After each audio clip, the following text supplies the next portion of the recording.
ليلها كنهارها لا يزيغ عنها إلا هالك. أما بعد، فإن خير الحديث كتاب الله، وخير الهدي هدي نبينا محمد صلى الله عليه وسلم، وشر الأمور محدثاتها، وكل محدثة بدعة، وكل بدعة ضلالة، وكل ضلالة في النار. يا أيها الذين آمنوا اتقوا الله حق تقاته ولا تموتن إلا وأنتم مسلمون. يا أيها الناس اتقوا ربكم الذي خلقكم من نفس واحدة وخلق منها زوجها وبث منهما رجالا كثيرا ونساء، واتقوا الله الذي تساءلون به والأرحام، إن الله كان عليكم رقيبا. يا أيها الذين آمنوا اتقوا الله وقولوا قولا سديدا يصلح لكم أعمالكم ويغفر لكم ذنوبكم، ومن يطع الله ورسوله فقد فاز فوزا عظيما. ثم ما بعد، يقول جل جلاله في القرآن الكريم بعد أعوذ بالله من الشيطان الرجيم: إن عدة الشهور عند الله 12 شهرا في كتاب الله يوم خلق السماوات والأرض منها 4 حرم. وقال تعالى: وإذ نجيناكم من آل فرعون يسومونكم سوء العذاب يذبحون أبناءكم ويستحيون نساءكم وفي ذلكم بلاء من ربكم عظيم. وقال تعالى: وأوحينا إلى موسى أن أسر بعبادي إنكم متبعون فأرسل فرعون في المدائن حاشرين إن هؤلاء لشرذمة قليلون وإنهم لنا لغائظون وإنا لجميع حاذرون فأخرجناهم من جنات وعيون وكنوز ومقام كريم كذلك وأورثناها بني إسرائيل فأتبعوهم مشرقين فلما تراءى الجمعان قال أصحاب موسى إنا لمدركون قال كلا إن معي ربي سيهدين فأوحينا إلى موسى أن اضرب بعصاك البحر فانفلق فكان كل فرق كالطود العظيم وأزلفنا ثم الآخرين وأنجينا موسى ومن معه أجمعين ثم أغرقنا الآخرين إن في ذلك لآية وما كان أكثرهم مؤمنين وإن ربك لهو العزيز الرحيم. وعن ابن عباس رضي الله تعالى عنهما أن رسول الله صلى الله عليه وسلم قدم المدينة فوجد اليهود صياما يوم عاشوراء فقال لهم رسول الله صلى الله عليه وسلم: ما هذا اليوم الذي تصومونه؟ فقالوا: هذا يوم عظيم أنجى الله عز وجل فيه موسى وقومه وغرق فيه فرعون وقومه فصامه موسى شكرا فنحن نصومه. فقال رسول الله صلى الله عليه وسلم: فنحن أحق وأولى بموسى منكم. فصامه رسول الله صلى الله عليه وسلم وأمر بصيامه. رواه مسلم। আলহামদুলিল্লাহ আলহামদুলিল্লাহ আলহামদুলিল্লাহ। হাজিরানে মজলিস, মুসলিয়ানে কেরাম, সম্মানিত ভাই ও বোনেরা, আমরা 1447 সনের মুহররম মাসের এই গুরুত্বপূর্ণ জুমায় আজকে আমরা হাজির হয়েছি। এটা মুহররমের দ্বিতীয় খুতবা, দ্বিতীয় জুমা। আজকে আমাদের আলোচ্য বিষয়, যেমনটি আপনারা আমাদের ওয়েবসাইটে আগে আপনারা দেখেছেন এবং আপনারা দেখবেন, এগুলি খেয়াল করবেন। আমাদের আজকের আলোচ্য বিষয় আশুরার প্রকৃত ইতিহাস, করণীয় ও বর্জনীয়। এই তিনটা বিষয় আমরা আলোচনা করবো ইনশাআল্লাহ। আশুরার প্রকৃত ইতিহাস, আশুরা কাকে বলে? আশুরা আশারাতুন শব্দ থেকে এসছে। আশারাতুন মানে 10, আশের মানে দশম, আশুরা মানে দশমী। মুহররম মাসের 10 তারিখকে কোরআনিক শরিয়া দিনের পরিভাষায় আশুরা বলা হয়। জিলহজ মাসের 10 তারিখকে আশুরা বলা হয় না, রমাদানের 10 তারিখে আশুরা বলা হয় না। যদিও শব্দগত দিক থেকে প্রতিটা 10 তারিখে আশুরা, কিন্তু পারিভাষিক দিক থেকে শুধুমাত্র মুহররম মাসের যে 10 তারিখ এটাকেই আশুরা বলা হয়। পৃথিবীর যতগুলো ঐতিহাসিক দিবস আছে তার মধ্যে আশুরার উপরে আরো বেশি ঐতিহাসিক কোনো দিবস আছে বলে আমার জানা নাই। আশুরা ঐতিহাসিক দিক থেকে, মর্যাদার দিক থেকে, ঘটনা প্রবাহের দিক থেকে, অনেক নবী রাসূলের জীবন প্রবাহ, ঘটনা প্রবাহ এর সাথে সম্পৃক্ততার দিক থেকে বিভিন্ন দিক মিলিয়ে আশুরা অনন্য বৈশিষ্ট্যমণ্ডিত এক দিবসের নাম। যেদিন রয়েছে ইবাদত, যেদিন রয়েছে নাজাত, যেদিন রয়েছে মুক্তি, যেদিন রয়েছে উত্থান, যেদিন রয়েছে উপাখ্যান, যেদিন রয়েছে ইতিহাস, যেদিন রয়েছে আমাদের প্রাউড, যেদিন রয়েছে আমাদের গর্ব, যেদিন রয়েছে সকল কিছু, আশুরা। আনফরচুনেটলি যেমনটি দুঃখ করে উলামায়ে কেরাম মুসলিম জাতি বলে থাকেন, আমরাও মাঝে মধ্যে দুঃখ করে বলে থাকি, পৃথিবীর সবচেয়ে সেরা ধর্ম দিন ইসলাম, আর সবচেয়ে লাঞ্ছিত জাতির নাম হলো মুসলিম। আনফরচুনেটলি মুসলিম জাতি না কোরআন স্টাডি করে, না হাদিস পড়ে, না সহির ধার ধারে, না এগুলি জানার চেষ্টা করে। মুসলিম জাতির কর্মতৎপরতা এগুলোর সাথে নাই, তারা তাদের মতো আলাদা। পড়াশোনা তো করেই না, বিশেষ করে যারা দিনদার। দিনদার মানে হইল জাহেল, দিনদার মানেই কেন জানি মূর্খতা। দিনদার মানেই উনি পাগড়ি বাঁধবেন, দাড়ি রাখবেন, জুব্বা গায়ে দিবেন, নামাজ পড়বেন, রোজা করবেন, মসজিদে বসে থাকবেন, পড়বেন না, কোরআন তেলাওয়াত শিখবেন, অর্থ শিখবেন না, জানবেন না, এলেম থেকে দূরে আমল করবেন। এটা অবশ্য এটা শুধুমাত্র দিনদার হিসাবে নয়, এটা জাতি হিসাবে বাংলাদেশি জাতি, আমরা বাঙালি জাতি যারা আছি, আমাদের একটা প্রধান বৈশিষ্ট্য, আমরা কাজ করতে চাই, কাজ শিখতে চাই না। সায়েন্স টেকনোলজি এগুলোকে আমরা কাজে লাগাই না, মাথার গাম পায়ে ফেলে বহুত কষ্ট করি আমরা। কি কষ্ট করে জীবিকা নির্বাহ করেন উনি, কষ্ট করে কাদের মধ্যে মাথার মধ্যে বোঝা নিয়ে তিনি যাচ্ছেন, এখনো প্যাডেলের রিক্সা চালাচ্ছেন। এটা মানবতার সাথে প্রহসন। মানুষকে লাঞ্ছিত করার নামান্তর হলো রিক্সা চালানো। বলে দিলাম, আমরা আজও পর্যন্ত মুক্ত হতে পারলাম না, আজও পর্যন্ত পারি নাই। খালি হুজুরদেরকে, উলামায়ে কেরামদেরকে, দিনদারদেরকে দায়ী করবেন। আপনারা কি করেছেন? কিছুই করেন নাই, কিছুই করতে পারেন নাই। এটা এমন এক জাতি বৈষয়িক জ্ঞানও শিখে না, আর আখিরাতের নাজাতের জ্ঞানও শিখে না। বহুবার এর আগে আমি আলোচনা করেছি। তা আমরা দিন জানতে চাই না।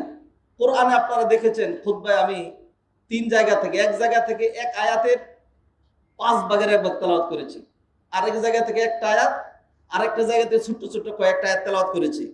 আমি যদি আশুরা কেন্দ্রিক যে আয়াতগুলো, মুহররম কেন্দ্রিক যে আয়াতগুলো কোরআনে রয়েছে সেগুলো যদি তেলাওয়াত করি, তাহলে মোটামুটি আপনি নিশ্চিত থাকেন আজকের খুতবায় আর একটা বাংলাও বলার দরকার হবে না। এই তেলাওয়াতেই পুরো খুতবা একদম 1 ঘন্টা লাগবে, এই পুরো ঘটনা প্রবাহ যদি আমি তেলাওয়াত করি। সুবহানাল্লাহ। কোরআনে এত কিছু আছে, জানাই নেই, জানতে চাইও না, জানার দরকারও নাই। এইগুলি যারা দিবে, এগুলি বিরক্তির কারণ। আমরা আশুরা মানি, বুঝি, আশুরা মানি আমরা জানি। আশুরা আসলেই টিভির কিনারে, তারপর হলো পত্র পত্রিকার সাইডে সুন্দর করে ত্যাগ চাই, মুরসিয়া ক্রন্দন চাহিনা, নীলসিয়া আসমান, লালে লাল দুনিয়া, আম্মা লাল তিরি খুন কিয়া খুনিয়া, কাদে খুন ক্রন্দসী কারবালা ফুরাতে, সে কাদনে আশুয়ানে সীমারের সুরাতে, মীর মুশাররফ হোসেন কি যে বিষাদ সিন্ধুর মধ্যে কি যে বিষের সিন্ধু প্রবাহিত করে দিয়ে গেলেন। আর সেইটা নিয়ে শিয়া, সুন্নি, জাহেল, মূর্খ, শিক্ষিত, আধুনিক, ব্যাকডেটেড সকল মানুষ এখন এই আশুরা মানি আর মুহররম মানি কারবালা কারবালা কারবালা, হাই হুসেন হাই হুসেন হাই হুসেন। আউযু বিল্লাহি মিনাশ শাইতানির রাজিম। আজকে আমি আপনাদেরকে অনেকগুলো ঘটনা প্রবাহ শুনাইতে চাই।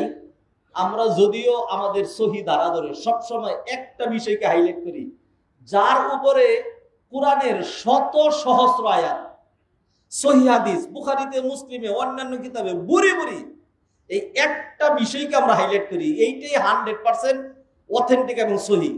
আজকে আপনাদেরকে কিছু দুর্বল কথাও শোনাবো, যেগুলোকে আমি রিফিউজ করব না। হতে পারে আমার কাছে সহি সনদ নাই, কিন্তু এই ঘটনা প্রবাহগুলো এই দিনে ঘটেছে, বর্ণনাটা দুর্বল।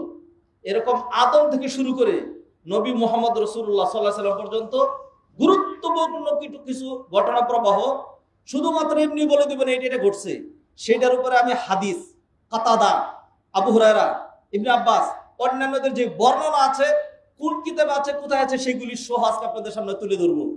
এত কিছু থাকার পরেও, কোরআনে এত আলোচনা থাকার পরেও, আশুরার এত মাহাত্ম্য, গুরুত্ব, ফজিলত থাকার পরেও আজকে মুসলিম জাতি আশুরা চিনে না, আশুরা জানে না। আমাদের আবার খুতবা দিতে হয় আশুরার প্রকৃত ইতিহাস মানে কি। তার মানে কি আশুরার কোনো ভ্রান্ত ইতিহাস আছে? আছে। আশুরার যে ভ্রান্ত ইতিহাস অথবা আশুরার যে মানে মূল ইতিহাস বাদ দিয়ে অন্য ধারায় প্রবাহিত হয়ে শিরিক, বেদাত, রাফেজি তৎপরতা, তারপরে হলো খুরাফাত, ভ্রষ্টতা, বন্ডামি, নামাজ নাই, রোজা নাই, রক্ত প্রবাহ, হাই হাই করা, মাতম করা ইত্যাদি যাবতীয় যা চলছে, এই সবটাই তো আশুরার ইতিহাসের বিকৃতি।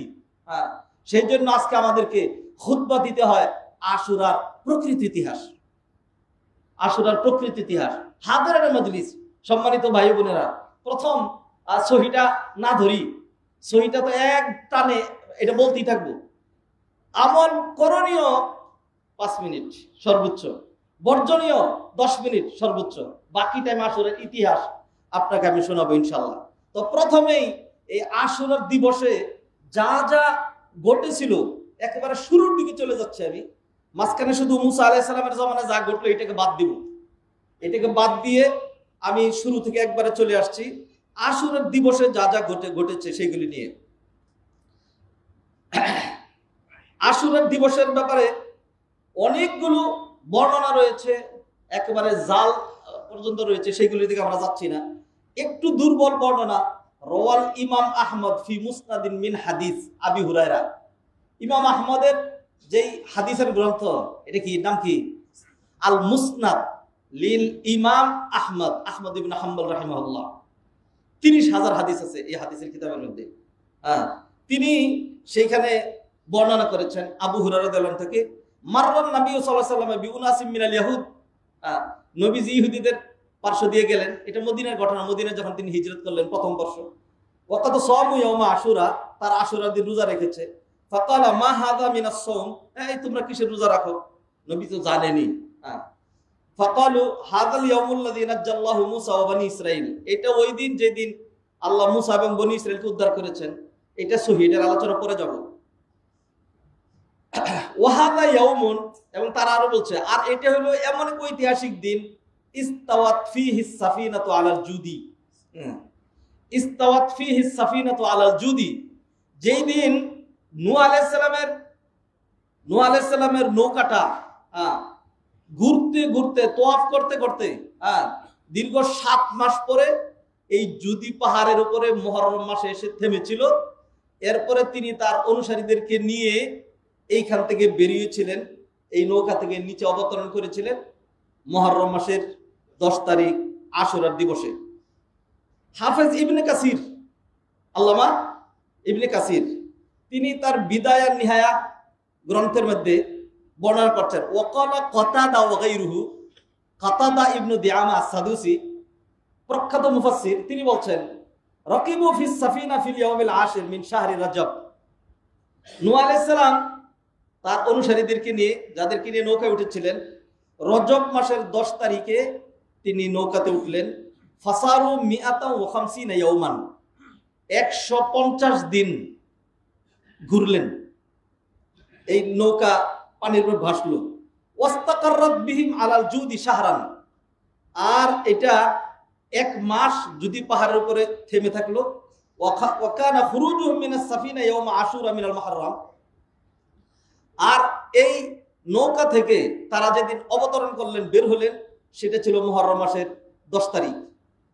আচ্ছা, আব্দুল আজিজ ইবনু সাঈদ আন আবিহি তিনি বর্ণনা করছেন, ক্বালা রাসূলুল্লাহ সাল্লাল্লাহু আলাইহি ওয়াসাল্লাম রজব শাহরুন আযীম। রজবের কথা বর্ণনা করে এরপরে এই কিচ্ছা যেদিন যেহেতু রজব মাসে শুরু হয়েছিল সেই জন্য নিয়ে আসলেন। এরপরে তিনি বলছেন ওয়াফি রজব হামালাল্লাহু নূহান ফিস সাফিনা, রজব মাসে আল্লাহ সুবহানাহু ওয়া তাআলা নূহ আলাইহিস সালামকে নৌকায় উঠাইলেন। ফাসামা রজব ওয়া আমারা মান মাআহু আন ইয়াসুমু, নূহ আলাইহিস সালাম রোজা রাখলেন, সাথে যারা ছিল তাদেরকে রোজা রাখতে বললেন। তারপরে ফাজারাত বিহিমুস সাফিনা 7 আশহুর, 7 মাস এই নৌকাটা তাদেরকে নিয়ে ঘুরলো। যালিকা ইয়াউমু আশুরা উহবিতা আলাল জুদি, আর আশুরার দিনে এটা জুদি পাহাড়ের উপরে এটা থামলো। এই কারণে নূহ আলাইহিস সালাম তার সাথে যারা ছিলেন এবং জীবজন্তু সহ সবাই শুকরিয়া তার আল্লাহ সুবহানাহু ওয়া তাআলার রোজা রাখলো। এরপরে এই বর্ণনায় তিনি আরো বলছেন ওয়াফি ইয়াউমি আশুরা ফালাকাল্লাহুল বাহরা লিবানি ইসরাইল, বনি ইসরাইলের জন্য সমুদ্রের মধ্যে দিয়ে শুকনো রাস্তা করেছিলেন, যেটা কোরআন হাদিসের বর্ণনায় সহিহ পরে আনছি। ওয়াফি ইয়াউমি আশুরা, এই নতুন আরেকটা জিনিস এখানে, তাবাল্লাহু আযজা ওয়া জাল্লা আলা আদম, আদম আলাইহিস সালামের তওবা আল্লাহ কবুল করেছিলেন। আদম আলাইহিস সালামের ঘটনা আপনারা জানেন, তিনি ওই ফল খাওয়ার কারণে আল্লাহর কাছে তওবা করলেন, দীর্ঘদিন কান্নাকাটি করলেন, অবশেষে আল্লাহ সুবহানাহু ওয়া তাআলা তার তওবা কবুল করলেন। তাবাল্লাহু আযজা ওয়া জাল্লা আলা আদম, আদম আলাইহিস সালামের তওবা আল্লাহ সুবহানাহু ওয়া তাআলা আশুরার 10 তারিখে কবুল করলেন। আচ্ছা, আর কাদের তওবা? ওয়া আলা মদিনাতি ইউনুস, ওয়া আলা মদিনাতি ইউনুস, ইউনুস আলাইহিস সালাম যেই জাতির সাথে রাগ করে চলে গিয়েছিলেন, আল্লাহ ডাইরেক্ট অনুমতি দেন নাই। এরপরে তিনি মনে করছিলেন যে যেহেতু এরা অবাধ্য, আল্লাহ কথা শুনলই না, এত ভয় দেখানোর পরে যা এদেরকে ছেড়ে চলে যায়, গজব তো আসবেই। আল্লাহ সুবহানাহু ওয়া তাআলা ডাইরেক্ট বলেন নাই যে তুমি চলে যাও, আল্লাহ তো নবীকে নির্দেশ দিবেন। আর তিনি ধারণা করছিলেন, মনে করেছিলেন যে আল্লাহ হয়তো তাকে পাকড়াও করবেন না। ফাযান্না আল্লাহ নাকদির আলাইহি, মানে কাদারা একটা মানে সংকীর্ণ করা আর কি, আমি পারবো না এই অর্থ না, কিন্তু ফাযান্না আল্লাহ নাকদির আলাইহি, তিনি মনে করেছিলেন আল্লাহ এটার জন্য হয়তো ধরবেন না। কিন্তু আল্লাহ সুবহানাহু ওয়া তাআলা, তুমি জাতি যতই খারাপ হোক, তোমাকে বলা হয়নি তুমি তাদেরকে রেখে চলে আসলা কেন? তখন আল্লাহ সুবহানাহু ওয়া তাআলা তাকে সাগরে ফেলে দিলেন, মাছের পেটের ভিতরে ঢুকাই দিলেন। তো যাই হোক, এই দিক দিয়ে তারা যখন দেখলো যে ইউনুস আলাইহিস সালাম নাই, এলাকা ছেড়ে চলে গেছে, তখন তারা বলল সর্বনাশ, ইউনুস যদি চলে গিয়ে থাকে তাহলে নিশ্চিত যেই আযাব গজবের কথা বলছেন সেটা চলে আসবে। এইবার এই জাতি হাউমাউ করে কান্নাকাটি শুরু করলো, ইউনুস আলাইহিস সালামের কওম। এরপরে তাদের একেবারে সত্যিকার অর্থে সবাই মিলে যখন তওবা করলো, এখনো আযাব গজব চলে আসে নাই। আযাব গজব চলে আসলে কান্নার কাজ হইতো না, যেহেতু তারা কান্নাকাটি করছে আযাব গজব আসার আগেই, তখন আল্লাহ সুবহানাহু ওয়া তাআলা তাদেরকে মাফ করলেন, ক্ষমা করলেন, তাদের তওবা কবুল করলেন। যেদিন তাদের তওবা কবুল হইল সেই দিন ছিল আশুরা। আচ্ছা, আরেকটা বর্ণনা ওয়াফিহি উলিদা ইব্রাহিম আলাইহিস সালাতুস সালাম, ওয়াফিহি উলিদা, আর ইব্রাহিম আলাইহিস সালামের জন্ম হলো এই মুহররমের 10 তারিখে। আচ্ছা, হাফেজ ইবনে রজব হাম্বলি তিনি লাতাইফুল মাআরিফের মধ্যে নিয়ে আসছেন ইয়াউমা আশুরা লাহু ফাদিলাতুন আযীমাতুন ওয়া হুরমাতুন কাদিমাতুন, অনেক ফজিলত, অনেক মর্যাদা। ওয়া সাওমুহু লিফাদলিহি কানা মারুফান বাইনাল আম্বিয়া আলাইহিমুস সালাম, এই দিনের ফজিলতের কারণে এই আশুরার দিবসের সিয়াম সকল নবীদের মধ্যে পরিচিত ছিল, সব নবীর এই দিন রোজা রাখতেন। ওয়াকাদ সামাহু নূহ ওয়া মূসা আলাইহিমাস সালাম, এই দিন নূহ আলাইহিস সালাম এবং মূসা আলাইহিস সালাম উভয়ই রোজা রেখেছেন। তারপরে রুবি আন ইব্রাহিম আল হিজরি আন আবি আয়াদ আন আবি হুরায়রা, এই সূত্রে বর্ণিত হয়েছে আনিন নবী সাল্লাল্লাহু আলাইহি ওয়াসাল্লাম ইয়াউমু আশুরা কানাত তাসুমুহুল আম্বিয়া, আশুরার দিনে নবীরা রোজা রাখতেন। ফাসুমুহু আনতুম, অতএব তোমরাও রোজা রাখো। আচ্ছা, এমনি ভাবে আরেকটা বর্ণনায় এটা আল আসওয়াদ ইবনে ইয়াজিদ তিনি বলছেন সাআলতু উবাইদ ইবনে উমাইর আন সিয়াম ইয়াম আশুরা ফাকালা, তিনি বলছেন ফিহি ইয়াউমুন তিবা ফিহি আলা আদম, মুহররম মাসের এমন একটা দিন আছে যেদিন আল্লাহ আদমের তওবা কবুল করেছেন, মানে আশুরার দিন। আচ্ছা, এরপরে আবু মুসা আল মাদিনী তিনি তার সনদ সহ তিনি বর্ণনা করেছেন, ইয়াউম আশুরা হুয়াল ইয়াউমুল্লাযী তিবা ফীহি আলা কওমি ইউনুস, যেটা হলো ওই দিন যেদিন ইউনুস আলাইহিস সালামের কওমের তওবা কবুল করা হয়েছে। আব্দুর রাজ্জাক আন ইবনে জুরাইজ তিনি ইকরিমা থেকে, ইকরিমা আরেকজন প্রসিদ্ধ মুফাসসির তাবেঈ, তার থেকে বর্ণনা করেছেন, হুয়া ইয়াউমুন তাবাল্লাহু ফীহি আলা আদম ইয়াউম আশুরা, আদম আলাইহিস সালামের তওবা কবুল করেছেন। ওয়ারাওয়া আব্দুল ওয়াহাব আল খাফফাফ আন সাঈদ আন কাতাদা ক্বালা কুননা নাতাহাদ্দাসু আল ইয়াউম আল্লাযী তিবা ফীহি আলা আদম ইয়াউম আশুরা ওয়া হাবাতা ফীহি আদম ইলাল আরদি ইয়াউম আশুরা, আর আদমকে পৃথিবীতে নামিয়ে দেওয়া হয়েছে সেটাও আশুরার দিনে। এইভাবে আমার হাতে আরো বেশ কিছু বর্ণনা রয়েছে। অতএব এই বর্ণনাগুলোর জিস্ট আমি এখন আপনাদেরকে আরেকটা জায়গা থেকে পড়ে শোনাচ্ছি। এটা এমন এক ঐতিহাসিক দিন যেই দিন আদমকে জমিনে নামিয়ে দেওয়া হয়েছে, নাম্বার 1। 2 নম্বর, নাজ্জাল্লাহু সাফিনাতা নূহ আলাইহিস সালামের এই কিস্তিকে আল্লাহ এই দিন উদ্ধার করেছেন। মুসা আলাইহিস সালামকে আল্লাহ সুবহানাহু ওয়া তাআলা এই দিন রক্ষা করেছেন, ফেরাউনকে ধ্বংস করেছেন। তারপরে ইউনুস আলাইহিস সালামকে মাছের পেট থেকে আল্লাহ সুবহানাহু ওয়া তাআলা মুক্তি দিয়েছেন। আর এটা হলো ওই দিন যেই দিন আল্লাহ সুবহানাহু ওয়া তাআলা ইউনুস আলাইহিস সালামের কওমের তওবা কবুল করেছেন। ওয়া উতিয়াল মুলকুল লিসুলাইমান, সুলাইমান আলাইহিস সালামকে তার রাজত্ব দেওয়া হয়েছে। ওয়া নাজ্জা আইয়ুব মিন দুররিহি, আইয়ুব আলাইহিস সালাম যে অসুস্থতা, সারা গা পচে গিয়েছিল, সেইখান থেকে তিনি মুক্তি পেয়েছেন। ওয়া ফিহি হাসালাত, এইভাবে আরো অন্যান্য ঘটনা প্রবাহ ঘটেছে। এই কথা সত্য হাদিরানে মজলিস। এখন আপনাদের একটু দৃষ্টি আকর্ষণ করি, তাহলে আদম থেকে শুরু করে এই পর্যন্ত যে ঐতিহাসিক কতগুলো ঘটনা আপনাদেরকে শোনালাম, যেগুলির মধ্যে বিভিন্ন রকম বর্ণনা সাহাবীদের, তাবেঈদের, তাবেঈদের, সালফে সালেহ, উলামায়ে কেরামের বর্ণনা রয়েছে। অনেক অনেক গুরুত্বপূর্ণ ঘটনা, একটা ঘটনার পিছনে অনেকগুলো বর্ণনা রয়েছে। এগুলো কোনো কিছুই আমরা জানার চেষ্টা করি না। আর মুসা আলাইহিস সালামের যে উপাখ্যান, ফেরাউনের যে ধ্বংস, এটা তো কোরআন ভর্তি আলোচনা, কোরআন ভর্তি আলোচনা। তো এত কিছু থাকার পরে আমরা একটা কি পাইলাম, যেটা নবীজি সাল্লাল্লাহু আলাইহি সাল্লামের জমানায় ঘটে নাই, তারপরে হলো খোলাফায়ে রাশিদের জমানায় ঘটে নাই। ঘটনা ঘটেছে 61 হিজরিতে। নবীজি দুনিয়া থেকে চলে গেছেন 10ম হিজরিতে।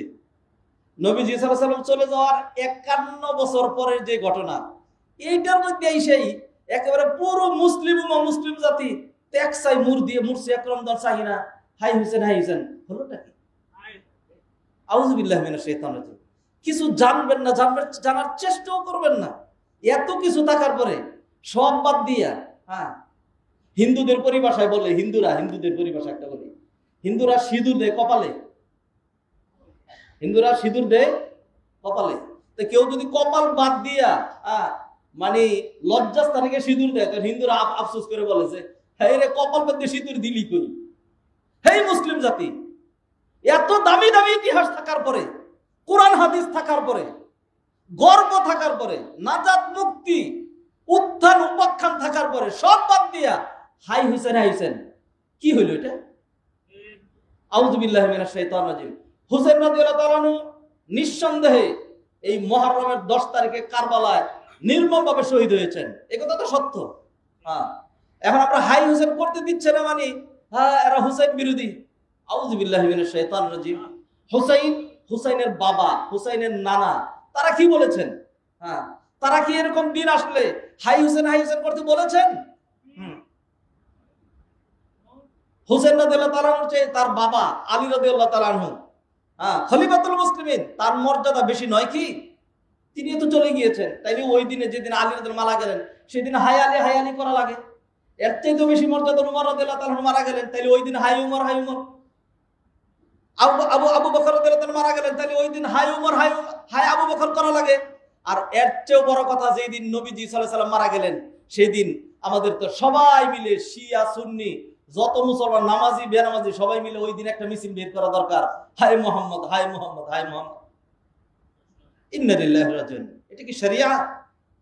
হাদিরিনে মজলিস, ইনশাআল্লাহ আমরা আগামী সপ্তাহে চেষ্টা করব আশুরার শিক্ষা নিয়ে আলোচনা, তখন এগুলি আমরা লম্বা করে নিয়ে আসবো ইনশাআল্লাহ। আমার সামনে যেহেতু 3টা বিষয় এখনো রয়ে গিয়েছে, সেটি হলো আশুরার প্রকৃত ইতিহাস, আশুরার করণীয় এবং আশুরার বর্জনীয়, এবং আশুরা রবিবার দিন, আশুরা মুহররমের 10 তারিখ হলো এই রবিবার দিন। তো এখন আমরা কি করণীয় বর্জনীয় কি করবো, সেগুলো আমরা যাব। সেই জন্য ওই উপাখ্যানে আর যাচ্ছি না, যা হাই হুসাইন এবং অন্যান্য যা কিছু করা হয় এগুলি কি করা যাবে নাকি এগুলির যেটা বর্জনীয় মধ্যে সেখানে যৎসামান্য সংক্ষিপ্ত করে ইনশাআল্লাহ আলোচনা করার চেষ্টা করব। হাদরানে মজলিস, মুসলিয়ানে কেরাম, সম্মানিত ভাই ও বোনেরা, আশুরার যেই বড় ঘটনা যেটিকে আল্লাহ সুবহানাহু ওয়া তাআলা কোরআনে নিয়ে এসেছেন, এর আগের অন্য ঘটনাগুলো আমি অস্বীকার করছি না, কিন্তু আল্লাহ সুবহানাহু ওয়া তাআলা সেইগুলোকে কোরআনে আলোচনা করেন নাই। আমাদের কাছে যেটা সহি ভাবে এসেছে, কোরআনে আল্লাহ যেটা বারবার আলোচনা করেছেন, এর বাইরে তো আমাদের দরকার নাই। দুনিয়ার সকল এলেম আমাদের নাই। আদম আলাইহিস সালাম 1000 বছর বেঁচে ছিলেন, এই 1000 বছরের নলেজ। আদম নূহ আলাইহিস সালামের মাঝখানে 1000 বছর গ্যাপ ছিল, ওই 1000 বছরের নলেজ। নূহ আলাইহিস সালাম 950 বছর বেঁচে ছিলেন, ওই 950 বছরের নলেজ। ইব্রাহিম আলাইহিস সালাম 175 বছর বেঁচে ছিলেন, 175 বছরের নলেজ। তারপরে হলো ইয়াকুব আলাইহিস সালাম 147 বছর বেঁচে ছিলেন, সেটার নলেজ। ইয়াকুব আলাইহিস সালামের বাবা ইসহাক আলাইহিস সালাম 180 বছর বেঁচে ছিলেন, সেইটার নলেজ। ইউসুফ আলাইহিস সালাম, মুসা আলাইহিস সালাম উভয় 120 বছর করে বেঁচে ছিলেন, এই সবটুকুর নলেজ। ঈসা আলাইহিস সালামের নলেজ, আমাদের কোরআনের নলেজ, হাদিসের নলেজ, ফিকহের নলেজ, সব নলেজ রাখবেন কোথায়? এত নলেজ রাখবেন কোথায়? এরপরে কি হয়ে যাবে? বেশি পাওয়ার দেখাতে গেলে যা হয় ব্রাস্ট হয়ে যাবে। যদি মনে করেন আপনার তারটা হলো খুবই চিকন, এখন ডাইরেক্ট 11,000 ভোল্টের মধ্যে কানেকশন দিয়া আর ডিম লাইট একটা জ্বালাই দিয়ে লাগাই দিলেন, এখানে কানেকশন যখন দিয়েছেন, দেওয়ার সাথে সাথে কি শেষ? হ্যাঁ, তা আমাদের তো আল্লাহ সুবহানাহু ওয়া তাআলা তো কিছু দেন নাই, আল্লাহ বুঝে শুনেই দেন নাই। আল্লাহ বললেন মা উতিতুম মিনাল ইলমি ইল্লা কালিলা, এই পুষ্টি একটা মাথা নিয়েই সব জানা যাবে না, সব জানার দরকারও নেই। অতএব কোরআনে যা আছে এইটা তাদের সমস্যা কোথায়? হ্যাঁ, কোরআনে যা আছে আল্লাহ সুবহানাহু ওয়া তাআলা কোরআন আমাদের জন্য নাযিল করেছেন, আমাদের জন্য সহজ করেছেন। ওয়ালাকাদ ইয়াসসারনাল কুরআনা লিযিকরি ফাহাল মিন মুদ্দাকির। কোরআনে আল্লাহ সুবহানাহু ওয়া তাআলা সূরা বাকারায়, সূরা আরাফ, সূরা তাহা, সূরা কাসাস, তারপর সূরা সাদ, সূরা দুখান, এরকম অসংখ্য সূরার মধ্যে, সূরা জারিয়াত বিস্তারিত সংক্ষিপ্ত বিভিন্নভাবে, সূরা কামার, আরো অন্যান্য সূরার মধ্যে আল্লাহ সুবহানাহু ওয়া তাআলা মুসা আলাইহিস সালামের এই ঘটনা, ফেরাউনের এই ঘটনা লম্বা করে আলোচনা করেছেন। এটা মুসলিম জাতির জন্য, হকের জন্য একটা বড় ধরনের বিজয় এবং একটা শিক্ষা। এটা আল্লাহ সুবহানাহু ওয়া তাআলা হককে বিজয় দেবেনই। বাতিল যতই সামনে আগাক, বাতিলের পরাজয় অবশ্যম্ভাবী। জাআল হাক্কু কুল জাআল হাক্কু ওয়া যাহাকাল বাতিল ইন্নাল বাতিলা কানা যাহুকা। হাদিরিনে মজলিস, সম্মানিত ভাই ও বোনেরা, অতএব প্রকৃত যেই ঘটনা অনেক লম্বা ঘটনা, কিন্তু খুবই সংক্ষিপ্ত করে আপনাদেরকে বলবো। এই ইতিহাসের শুরু হয়েছিল ইউসুফ আলাইহিস সালামের জমানা থেকে। ইউসুফ আলাইহিস সালামের ঘটনা কোরআনের সবচেয়ে আহসান আল কাসাস, উত্তম ঘটনা। এইটা যদি বলি তাহলে মাশাআল্লাহ আজকের পুরো খুতবা চলে যাবে। ইউসুফ আলাইহিস সালামকে তার 10 ভাই মিলে কুয়ায় ফেলে দেয়, আল্লাহ সুবহানাহু ওয়া তাআলা সেখান থেকে উদ্ধার করে মিশরের রাজপ্রাসাদে তার ঠিকানা করে দেন। তাকে এত দামে বিক্রি করা হয় যে আর কেউ কিনতে পারে নাই। মিশরের বাদশাহ এত রূপ লাবণ্যতা সৌন্দর্য আল্লাহ দিয়েছিলেন, পৃথিবীর কোনো মানুষকে আল্লাহ এত রূপ লাবণ্যতা দেন নাই যেটা ইউসুফ আলাইহিস সালামকে দিয়েছিলেন। রাজপ্রাসাদে তিনি ফিতনার শিকার হয়ে শেষমেশ তার ঠিকানা হয় জেলে। আল্লাহ সুবহানাহু ওয়া তাআলা তাকে স্বপ্নের তাবির শিখিয়েছিলেন, যে কেউ কোনো স্বপ্ন দেখলে এটা হুবহু বলে দিতে পারতেন। ইউসুফ আলাইহিস সালামের সাথে 2 জন সঙ্গী তারা জেলে গিয়েছিল। স্বপ্ন দেখে সকালে বলে যে ইউসুফ তুমি তো খুব ভালো মানুষ, আমরা 2 জনে 2টা স্বপ্ন দেখছি, একটু যদি বলতা। ইউসুফ আলাইহিস সালাম বললেন যে আল্লাহ আমাকে স্বপ্নের তাবির শিক্ষা দিয়েছেন। তখন তাদেরকে তাওহীদের দাওয়াত দিলেন, অন্যান্য কথা বললেন, তারপরে বললেন বলো তোমাদের স্বপ্ন। তখন একজন বলল যে আমি স্বপ্নে দেখছি যে আমার মাথায় রুটির খাঞ্চা ভর্তি, আমি যাচ্ছি আর পাখির টুকরায় টুকরায় ওই রুটিগুলো খাচ্ছে। আরেকজন বললো যে ইন্নী আসিরু খামরা, আমি স্বপ্নে দেখছি আমি ওই যে আঙ্গুর থেকে মদ তৈরি করছি। তখন বললেন আরে স্বপ্নের তাবির তো আমার কাছে একদম ক্লিয়ার, জিজ্ঞাসা করছো বলাই লাগবে যে তুমি যে দেখেছো মাথায় রুটি পাখির টুকরা টুকরা খাচ্ছে, এই তো কালকেই রাজা বাদশার লোকজন এসে তোমাদের 2 জনকে বের করে নিয়ে যাবে, নিয়ে তোমাকে মেরে শুলে চড়ায় রাখবে, পাখির টুকরা টুকরা তোমার মাথার গোশত খাবে, আর তোমাকে মুক্ত করে দিয়ে আবার বাদশার খেদমতে তোমার নিয়োজিত করবে। বাদশার খেদমতে যদি তুমি যাও তাহলে বইলো আমারে অন্যায়ভাবে কতটা বছর ধরে জেলের ভিতরে ফালাই রাখা হয়েছে। যাই হোক, এরপরে ঘটনা ওরকমই ঘটলো। সে মুক্ত হয়ে একেবারে মুক্ত বিহঙ্গের নেই সে বিচরণ করছে, ইউসুফ আলাইহিস সালামের কথা কাছে ভুলে। আল্লাহ সুবহানাহু ওয়া তাআলা বাদশাকে এক ভয়ঙ্কর স্বপ্ন দেখাইলেন। দেখলো যে 7টা মোটা তাজা গাভী আর 7টা শকুন এগুলোকে খাচ্ছে, আর 7টা ছড়া কোন রকম ধান নাই চিটা, আর একটা ছড়ার মধ্যে অনেক ধান। এই স্বপ্ন দেখে সে বললো হায় আল্লাহ, কি স্বপ্ন। লোকজন ডাকা হইলো, বললো আমরা কেউ বুঝতে পারতেছি না এটা। তখন ওই লোকের মনে পড়ছে, আল্লাহ স্বপ্নের হুবহু ব্যাখ্যা একজন জানে, আমাকে একটু ইউসুফের কাছে পাঠান, ব্যাখ্যা নিয়ে আসি। হ্যাঁ, ইউসুফ আলাইহিস সালাম ব্যাখ্যা দিলেন। বাদশা বললো তাড়াতাড়ি ওরে বের করে নিয়ে আসো, এইটাই ব্যাখ্যা। হ্যাঁ, আমার বুঝে আসছে, এইটাই ব্যাখ্যা। ইউসুফ আলাইহিস সালাম বললেন 7 বছর একটানা দুর্ভিক্ষ হবে, আর এর আগে 1 বছর আল্লাহ সুবহানাহু ওয়া তাআলা খুব ফসল দিবেন। হ্যাঁ, তো ওই ফসল দিয়ে 7 বছর মোকাবেলা করা লাগবে। তো তখনকার রাজা বাদশাহ যারা ছিল, তারা তার এখনকার মতো এত বড় সুর আর এত বাটপার ছিল না। রাষ্ট্রের চিন্তায় মানে ভেবুর হয়েছে, সর্বনাশ, আমার দেশের লোকজন না খায় মারা যাবে, আমি দায়িত্বশীল, কেমনে কি করবো। তখন সে বললো যে না, আমি এটা পারবো না মোকাবেলা করতে। ইউসুফ আলাইহিস সালাম বলেন, ক্বালা জাআলনি আলা খাযাইনিল আরদি ইন্নী হাফিযুন আলীম। ভয় নাই, দুশ্চিন্তার কোনো কারণ নাই, খাদ্য ডিপার্টমেন্ট আপনি আমার কাছে ছেড়ে দেন। বাদশাহ বলল, তোমাকে খাদ্য ডিপার্টমেন্টের দায়িত্ব দেওয়া হলো। এরপরে যখন ফসল হলো, ইউসুফ আলাইহিস সালাম এগুলোকে এমন ভাবে গুদামজাত, এমন ভাবে ইয়া করলেন, যে সম্পদের পাহাড় মিশরের মধ্যে, আশেপাশে ফিলিস্তিন, জর্ডান, সিরিয়া, অন্যান্য এলাকায় সমস্ত জায়গায় কোনো সম্পদ নাই, প্রচন্ড দুর্ভিক্ষ দেখা দিল। দুর্ভিক্ষে পরে ইউসুফ আলাইহিস সালামের ওই যে 10 ভাই, যেই 10 ভাই ইউসুফ আলাইহিস সালামকে ফেলে দিয়েছিল, তারা এইবার মিশরে আসলো রেশন নেওয়ার জন্য। ইউসুফ আলাইহিস সালাম দেখেই তাকে চিনলেন, ওহুম লাহু মুনকিরুন। তবে তারা আর ইউসুফ আলাইহিস সালামকে চিনল না, ছোট্ট ছিল, বড় হয়ে গেছে, দাড়ি গজিয়েছে, দায়িত্বশীল খাদ্যমন্ত্রী, তার ইশারা সব হচ্ছে। এরপরে জিজ্ঞাসা করলেন, এ তোমরা কে, তোমরা কোত্থেকে এসছো? বলো আমরা অমুক জায়গা থেকে, আমরা নবী পরিবারের লোক।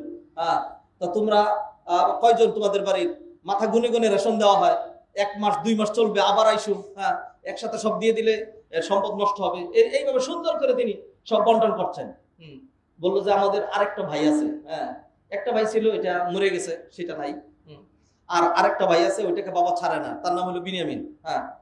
বললো যে ঠিক আছে, দেখছো তো আমি কিভাবে দেই যে, আগে আমি বলে দিচ্ছি, আমি তোমাদেরকে চিনে রাখলাম, নেক্সট ওকে যদি না নিয়ে আসছো, তাইলে ওর রেশন তো দেওয়া হবেই না, তোমাদেরকে ফেরত দেওয়া হবে। যাই হোক, পরের তারিখে বাবাকে বুঝাই নিয়ে আসলো, লম্বা ঘটনা। সর্বশেষ এইভাবে চলতে চলতে ইউসুফ আলাইহিস সালাম তার ওই বিনিয়ামিনকে চুল সাজায়া রেখে দিলেন। তারপর ভাইয়েরা কান্নাকাটি শুরু করলো। বড় ভাই এসে বললো, আমারে মাইরে ফেলো, আমারে বাইন্দা রাখো, তবু ওরে ছাড়ো, আর আমার বাবা মরে যাবে, এর জন্য কান্নাকাটি। আমার বাবার নবী, আমার বাবা ইয়াকুব আলাইহিস সালাম, ইয়াকুব আলাইহিস সালামের ছেলে চুরি করতে পারে না, এটা যে কোনো একটা কিছু হয়েছে। তখন সর্বশেষ ইউসুফ আলাইহিস সালাম বললেন যে, ক্বালা হাল আলিমতুম মা ফাআলতুম বিইউসুফা ওয়া আখিহি আনতুম জাহিলুন। মনে পড়ে যখন তোমরা মূর্খ জাহেল ছিলে, ইউসুফের সাথে তোমরা কি বর্বর আচরণ করেছিলে? ইউসুফের সাথে কি বর্বর আচরণ করেছিলে? ইউসুফের সাথে কি বর্বর আচরণ করেছিলে? এটা বলার সাথে সাথে তাদের প্রাণ সর্বনাশ। ইউসুফের কথা এই লোক জানে কেমনে? তখন ভালো করে তাকায় বলেন, ইন্নাকা লাআনতা ইউসুফ, তাহলে কি তুমি সেই ইউসুফ? তখন তিনি বললেন, হ্যাঁ আমি সেই ইউসুফ। কদ মান্নাল্লাহু আলাইনা, আল্লাহ আমার প্রতি দয়া করেছেন। যাও, ঠিক আছে। লম্বা ঘটনাকে সংক্ষিপ্ত করলাম। বললেন, আর তোমাদের কষ্ট করা দরকার নাই, বাবা, খালা, তোমাদের পরিবার পরিজন, ছেলে মেয়ে যা আছে সবাইকে নিয়ে মিশরে খাবার অভাব নেই, আমি দায়িত্বশীল, এখানে চলে আসো। তখন ওই মিশরে যে বাদশা ছিল, তারা ছিল হাকসুস পরিবারের, হাকসুস সম্প্রদায়। হাকসুস, ফেরাউন, আজিজ, হাকসুস, এই ধরনের আরো বিভিন্ন রকম আগের, বহু আগের, তো এগুলি 3500 বছর আগের ঘটনা। ইসা আলাইহিস সালামের ভাইয়েরা তারা সবাই চলে আসলেন। তাদের মোট সংখ্যা ছিল 70 জন। মোট সংখ্যা ছিল 70 জন। এরপরে হাকসুস বলল, ইউসুফ তোমার বাবা, আবার এই যুগের বড় নবী, তোমার পরিবার, তোমার আত্মীয় স্বজন, মিশরের সবচেয়ে ভালো জায়গা যেখানে, সেখানে তাদেরকে থাকতে দাও, তাদের ব্যবস্থাপনা যা করা দরকার আমি অর্ডার দিয়ে দিলাম, করো, লোকজন লাগাই দাও। খুব সম্মান করা হলো। ইয়াকুব আলাইহিস সালাম এখানে আসার পরে 17 বছর বেঁচে ছিলেন, তারপরে তিনি মারা গেলেন। ইউসুফ আলাইহিস সালাম সর্বসাকুল্যে 120 বছর বেঁচে ছিলেন, এরপরে তিনি মারা গেলেন। এরপরে অন্য আরেকটা সম্প্রদায় যুদ্ধ করে এই হাকসুস পরিবারকে, ক্ষমতা যারা ছিল তাদেরকে পরাস্ত করে এই মিশরের কর্তৃত্ব নিল। নেওয়ার পরে তারা তো বিতাড়িত হইল। এইবার নির্যাতন শুরু হইল এই বনি ইসরাইলের উপরে। ইউসুফ আলাইহিস সালাম এবং তার পরিবার, তার ভাই বেরাদের পরিবার, ইয়াকুব আলাইহিস সালামের পরিবার, এদের থেকে যে খুব দ্রুত নসল বেড়ে যাচ্ছে, হাজার হাজার হয়ে যাচ্ছে এদের উপরে। বললো যে তোমরা দুইটা কারণ, একটা হলো তোমরা আগের যে হাকসুস তাদের সহযোগী তাদের বন্ধু, হ্যাঁ এটা একটা কারণ। আরেকটা হলো তোমরা উইরা এসে জুড়ে বসা, তোমরা এখানকার আদি বাসিন্দা নয়, তোমরা হইলা সেই ফিলিস্তিন থেকে আসা। এরপরে অত্যাচার শুরু হইতে হইতে কোন পর্যায়ে যে গেল যেটা সারা কুরআন আল্লাহ সুবহানাহু ওয়া তাআলা আলোচনা করেছেন। একটা পর্যায়ে একদিন ওই যুগের বাদশাহ স্বপ্নে দেখলো, এটা ধরেন এর মধ্যে 200-300 বছর চলে গেছে, 200-300 বছর চলে গেছে, এর মধ্যে 200-300-250 বছর এরকম চলে গেছে। সর্বসাকুল্যে, এটা বনি ইসরাইলের কিতাব থেকে বলছি, হ্যাঁ সর্বসাকুল্যে বনি ইসরাইল ফিলিস্তিন থেকে মিশরে এসে তারা ছিলেন 430 বছর। 430 বছর তারা এখানে ছিলেন। 430 বছর পরে তারা আবার এখান থেকে ফেরত গেলেন, সাগরের মধ্য দিয়ে আল্লাহ শুক্র রাস্তা করে তাদেরকে ফেরত নিলেন। তো ওই যখন মুসা আলাইহিস সালাতু ওয়াস সালামের জন্মের কিছু পূর্বের ধরেন 200-250 বছর অতিক্রান্ত হওয়ার পরে বাদশা স্বপ্ন দেখলো ফিলিস্তিনের দিক থেকে একটা আগুন এসে মিশরের সকল ঘরবাড়ি জ্বালাইয়া দিছে, রাজা বাদশাকে একবারে শেষ করে দিছে, একেবারে সব শেষ। এবং তাদের যে পরিবার ফারায়না, তখন ক্ষমতায় যারা আসছে তারা হলো ফেরাউন, ফারায়না, ফেরাউনের বহুবচন ফারায়না, ফেরাউনদের সব শেষ।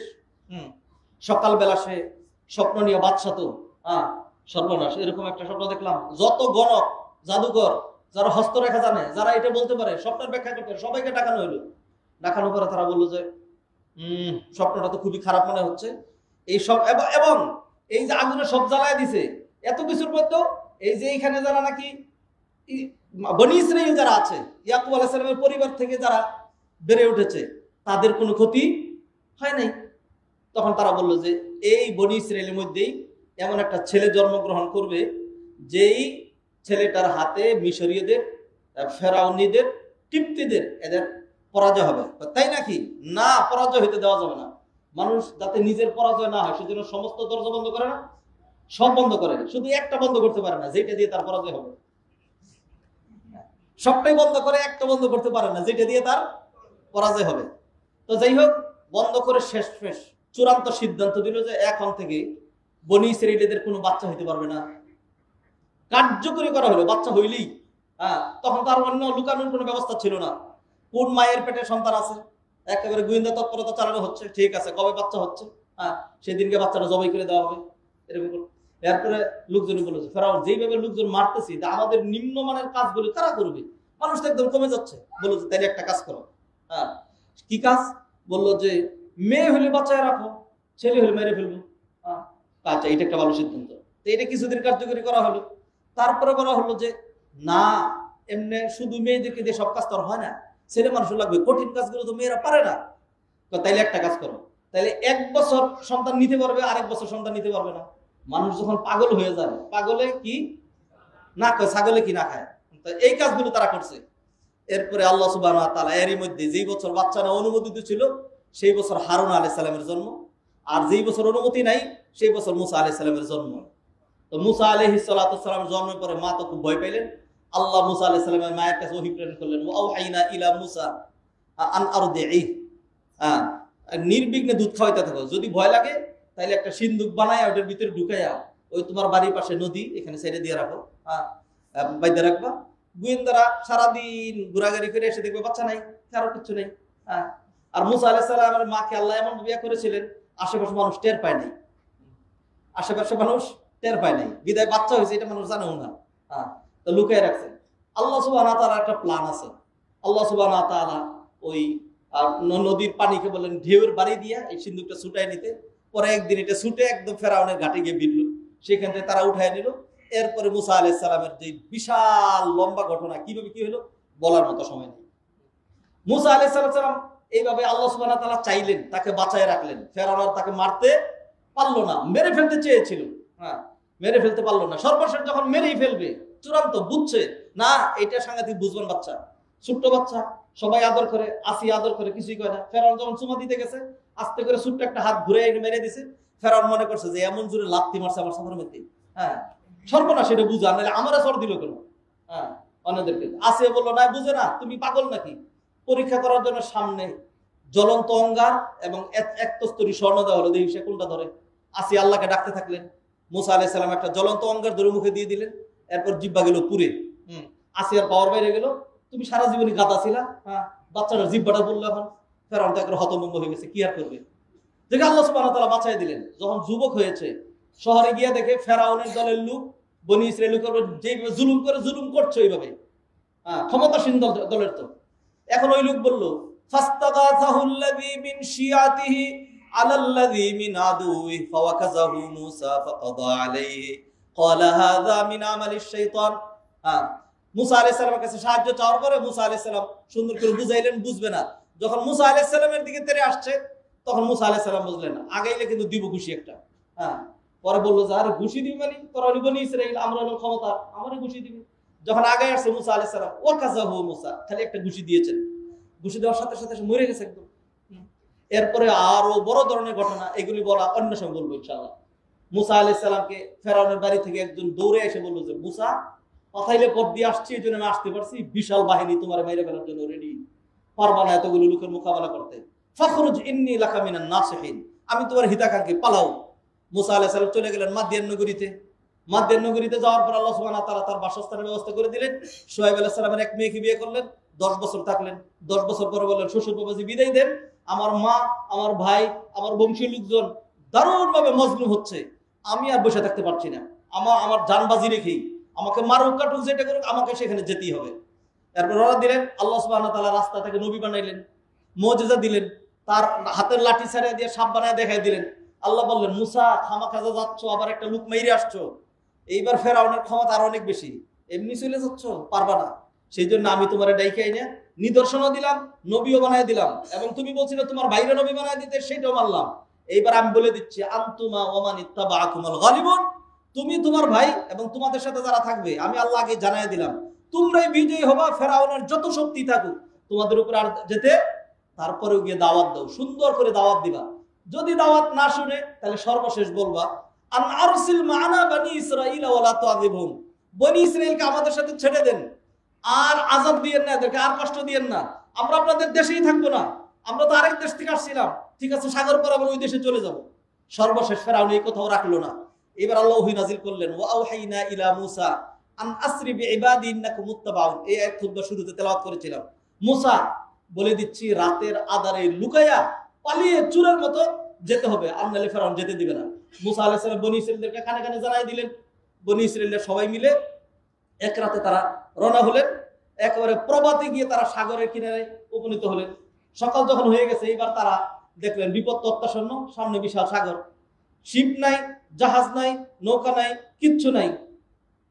লক্ষাধিক মানুষ, কিভাবে তারা পার হবে, কিভাবে তারা যাবে? তখন মুসা আলাইহিস সালামের সঙ্গীরা বললেন, হায় আল্লাহ, সর্বনাশ, ওই যে ধুলো উঠছে, নিশ্চিত ফেরাউন বাহিনী আসছে, সর্বনাশ। হয়তো ফেরাউন বাহিনী এসে একদম কচুকাটা করে ফেলবে, আর না হয় যদি ওই কচুকাটা থেকে বাঁচতে চাই, সাগরে জাপ দেব, এখানে সলিল সমাধিস্থ হবো, মৃত্যু ছাড়া আমাদের আর কোনো উপায় নাই। মুসা আলাইহিস সালামকে যখন তারা এটা বললো, মুসা আলাইহিস সালাম বললেন, ক্বালা কাল্লা ইন্না মাইয়া রাব্বি সায়াহদিন, কশিন কালেও না, আমার সাথে আমার আল্লাহ আছেন, তিনি পথ দেখাইবেন। ফাওহাইনা ইলা মূসা আনিদরিব বিআসাকাল বাহার, আল্লাহ বলছেন, আর আমি তৎক্ষণাৎ মূসাকে ওহী দিলাম, ও মূসা, হাতের লাঠি দিয়া সাগরে আঘাত করুন। মূসা আলাইহিস সালাম সাগরে আঘাত করলেন, ফানফালাক, সাগর দ্বিখণ্ডিত হয়ে গেল, পানিগুলো দেয়ালের মতো, পাহাড়ের মতো স্বচ্ছ কাচের দেয়াল হয়ে দাঁড়িয়ে থাকলো। আমি বললাম, আরো বাড়ি দেন। বনি ইসরাঈলের 12টা গ্রুপ ছিল। মূসা আলাইহিস সালাম 12 গ্রুপকে বললেন, 12টা রাস্তা দিয়ে প্রবেশ করো, শুকনো রাস্তা, স্বচ্ছ কাচের দেয়ালের মতো পানি দাঁড়িয়ে আছে, এই সাইড দিয়ে লোকজন যাচ্ছে, এরা দেখছে, তারা দেখছে, একজন আরেকজনের আওয়াজও শুনছে, মাঝখানে পানি কাচের দেয়ালের মতো। ফানফালাকা ফাকানা কুল্লু ফিরকিন কাত-তাউদিল আযীম। আল্লাহ সুবহানাহু ওয়া তাআলা হুবহু এই কথাগুলো কোরআনে বললেন। মুসা আলাইহিস সালাম চলে গেলেন।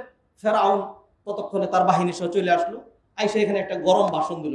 সে বলল, দেখছো, আমার জন্য আজকে সাগর পর্যন্ত শুকিয়ে রাস্তা বানিয়ে দিয়েছে। আমার জন্য মানে তার পক্ষে না, আর কি তার বিপক্ষে। সে মনে করছিল তার কল্যাণে, তার অকল্যাণে। বললো যে, ঢুকো এখান থেকে, ওদেরকে যেতে দেওয়া হবে না। ওই পার থেকে কোথায় যাবে? আমাদের অনেকে ধমক দেয় না যে 50 হাত মাটির নিচ থেকে উঠে নিয়ে আসবো, কোথায় পালাবে? আরে বেটা, তুই পালাবি কোথায়? তো বললো যে ওই কিনার থেকে ধরে নিয়ে আসবো। অহংকার মানুষকে শেষ করে দেয়।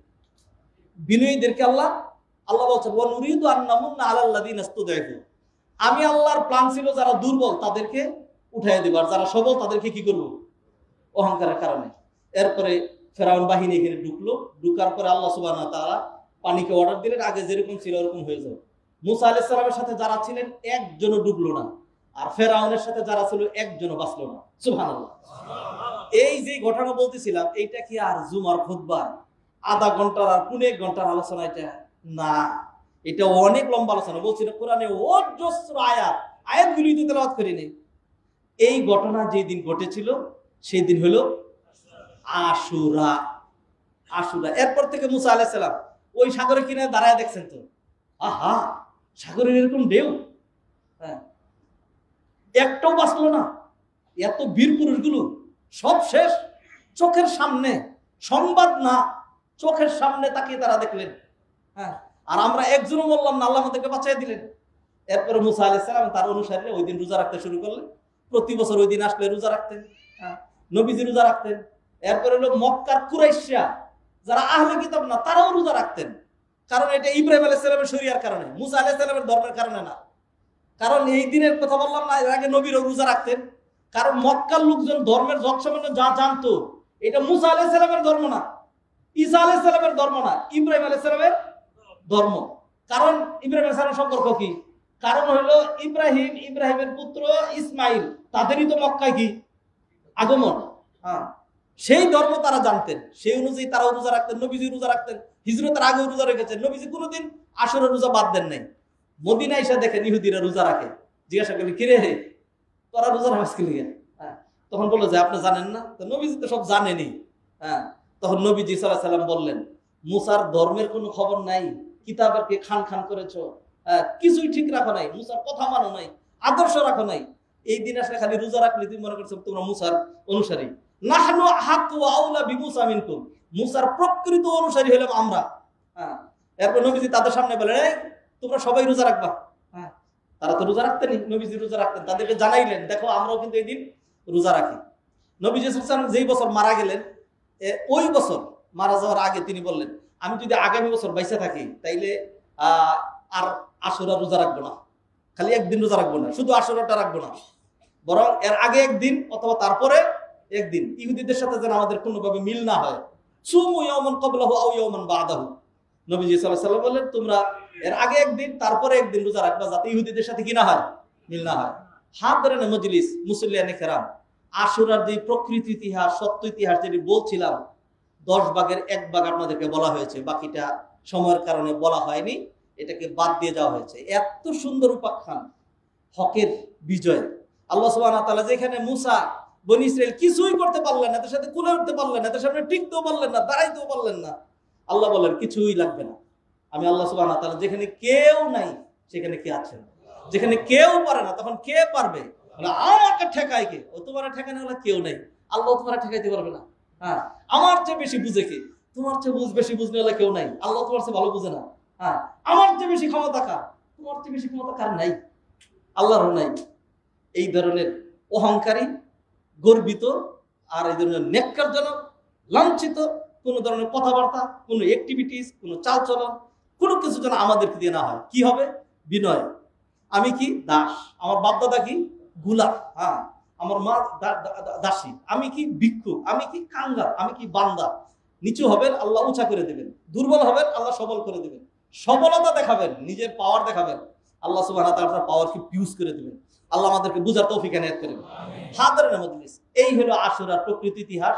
আশুরা কেন্দ্রিক, মুহররম কেন্দ্রিক শুধু একটা আমল করণীয়, কি শুধু একটা। আরেকবার আই রিপিট দিস, একটা ছাড়া দ্বিতীয় আশুরার নির্দিষ্ট কোনো আমল নাই।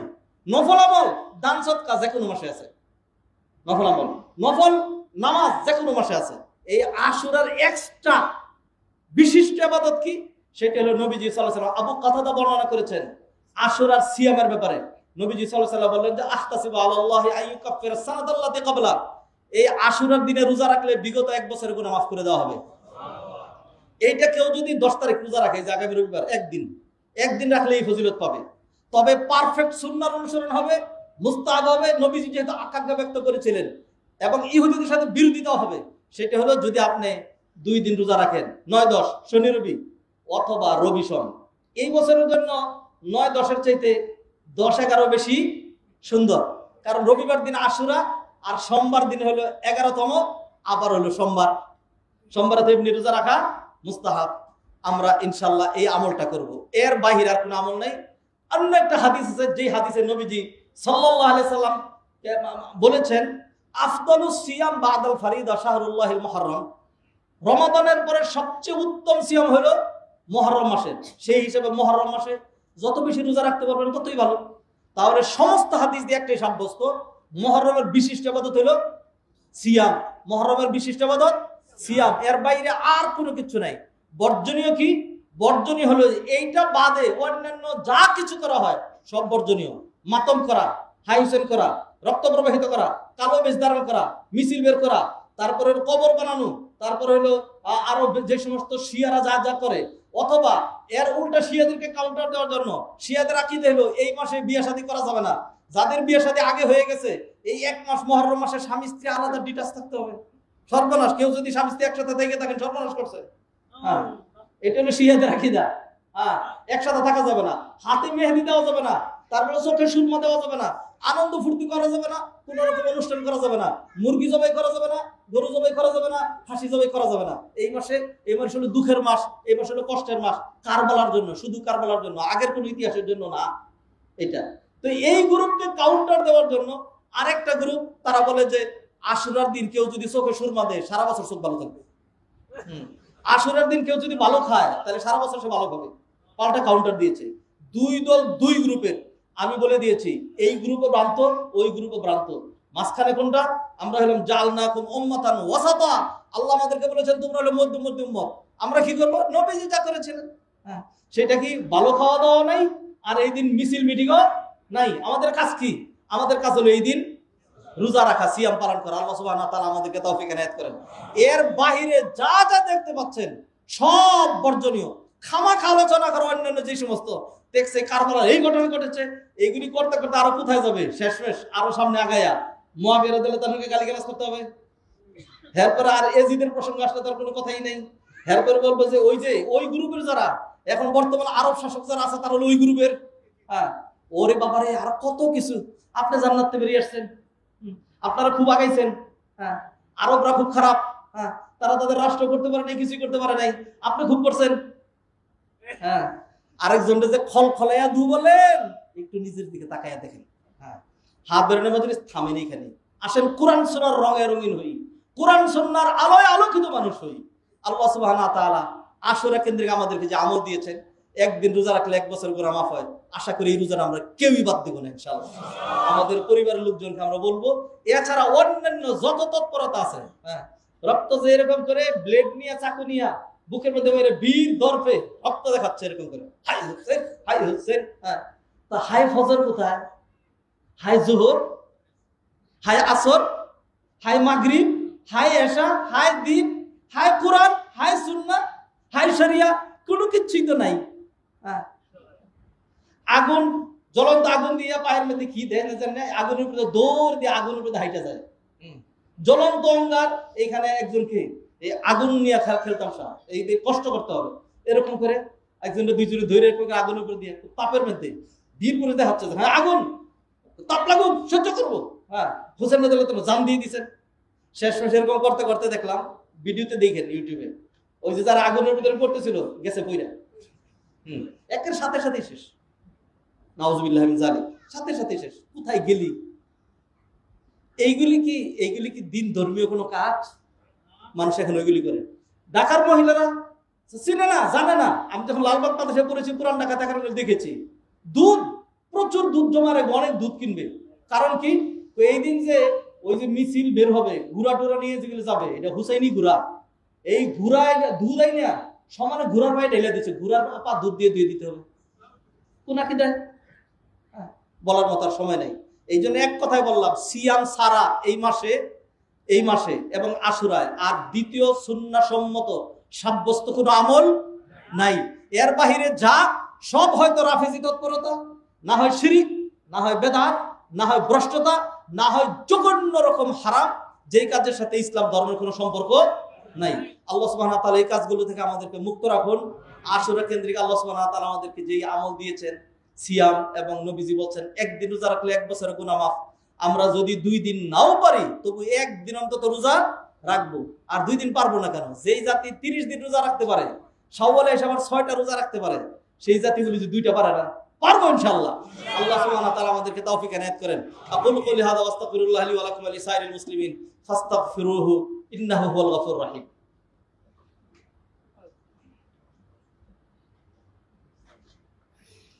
আলহামদুলিল্লাহ হামদান কাসীরা ওয়া সাব্বিহু বুকরাতান ওয়া আসীলা ওয়া উসাল্লি ওয়া উসাল্লিমু আলা সাইয়্যিদিল মুরসালিন ওয়া আলা আলিহি ওয়া আসহাবিহি আজমাইন। আম্মা বা'দ। يقول النبي صلى الله عليه وسلم عن ابي هريره رضي الله تعالى عنه قال قال رسول الله صلى الله عليه وسلم افضل الصيام بعد رمضان شهر الله المحرم وافضل الصلاه بعد الفريضه صلاه الليل اخرجه مسلم।